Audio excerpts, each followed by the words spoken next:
గత కొన్నేళ్లుగా ఆశగా ఎదురుచూస్తున్న రాజధాని రైతుల కల సాకారం కాబోతోంది. రేపు రాజధాని రైతులకు రిటర్నబుల్ ప్లాట్లు కేటాయించేందుకు ప్రభుత్వం సిద్ధమైంది. రాజధాని నిర్మాణానికి భూములిచ్చిన రైతులకు రిటర్నబుల్ ప్లాట్లను ఆన్లైన్ ర్యాండమ్ సిస్టమ్ ద్వారా కేటాయించబోతున్నారు.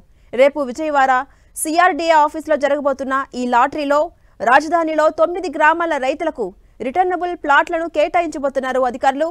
అలాగే ప్యాకేజీ బ్యాలెన్స్ కూడా చెల్లించబోతున్నారు. ఇక ఇదే అంశంపై మరిన్ని అప్డేట్స్ మా ప్రతినిధి జయరాజ్ అందిస్తారు. జయరాజ్, ఝాన్సీ రాణి, అమరావతి రాజధాని కోసం భూములు ఇచ్చినటువంటి రైతులకి చెల్లించాల్సినటువంటి నష్టపరిహారం కానీ, అదేవిధంగా వారికి కేటాయించాల్సినటువంటి ప్లాట్లకు సంబంధించి కానీ సిఆర్డీఏ కీలకమైన నిర్ణయం తీసుకుంది. రేపు ఉదయం సిఆర్డీఏ కార్యాలయంలో 9 గ్రామాలకు సంబంధించినటువంటి రైతులు ఎవరైతే ఆ రాజధాని కోసం, రాజధాని నిర్మాణం కోసం స్వచ్ఛందంగా ముందుకొచ్చి భూములు ఇచ్చారో ఆ రైతులకి ప్రభుత్వం ఇవ్వాల్సినటువంటి రిటర్నబుల్ ప్లాట్స్కు సంబంధించినటువంటి అంశం చాలా కాలంగా దాదాపు 5 సంవత్సరాలుగా పెండింగ్లో ఉంది. వారి భూములు ఇచ్చినటువంటి రైతుల గురించి కానీ, వారికి సంబంధించినటువంటి అవసరాల గురించి కానీ గత ప్రభుత్వం ఎక్కడ కూడా పట్టించుకోలేనటువంటి పరిస్థితుల్లో ప్రభుత్వం, ఎన్డీఏ ప్రభుత్వం రావటం, అమరావతి రాజధాని నిర్మాణానికి కావాల్సినటువంటి ఏర్పాట్లన్నీ కూడా చకచకా జరుగుతున్నటువంటి నేపథ్యంలో మొత్తం మీద 9 గ్రామాలకు సంబంధించినటువంటి రైతులకు ఇవ్వాల్సినటువంటి రిటర్నబుల్ ప్లాట్స్కు సంబంధించినటువంటి వ్యవహారం ఒక కొలిక్కొచ్చింది.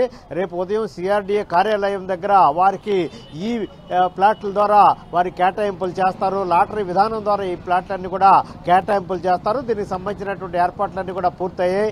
మొత్తం మీద అమరావతి రాజధాని నిర్మాణానికి అమరావతి ప్రాంతంలో ఉన్నటువంటి 29 గ్రామాల ప్రజలు 34,000 ఎకరాల భూమిని స్వచ్ఛందంగా ముందుకొచ్చి ఇచ్చినటువంటి నేపథ్యంలో గతంలో తెలుగుదేశం ప్రభుత్వం హయాంలో ఈ ప్రక్రియ అంతా కొనసాగింది. ఎవరైతే స్వచ్ఛందంగా భూములు ఇచ్చారో వారికి వివిధ ప్రాంతాల్లో వారికి తిరిగి ప్లాట్ల రూపంలో ఆ స్థలాలు అప్పగించేటటువంటి ప్రక్రియ చేపట్టారు. మొత్తం మీద 20 గ్రామాలకు సంబంధించినటువంటి రైతులు ఎవరైతే భూములు ఇచ్చారో వారికి ఇచ్చారు. మరొక 9 గ్రామాలకు సంబంధించినటువంటి భూములు ఇచ్చిన రైతులకు ప్లాట్ల కేటాయింపు జరగలేదు. ఆ పెండింగ్ ప్రక్రియ అంతా కూడా ఎన్డీఏ ప్రభుత్వం అధికారంలోకి వచ్చిన తర్వాత అంతా కూడా పూర్తి స్థాయిలో సర్వే జరిగింది, నిర్ధారించింది. ఎక్కడ ప్లాట్లు ఇవ్వాలనేటువంటి అంశం గురించి కూడా తేల్చినటువంటి పరిస్థితుల్లో రేపు ఉదయం సిఆర్డీఏ కార్యాలయం దగ్గర 9 గ్రామాలకు సంబంధించినటువంటి భూములు ఇచ్చిన రైతులకి లాటరీ విధానం ద్వారా ఈ ప్లాట్ల కేటాయింపు చేయబోతున్నారు. ధనలక్ష్మి.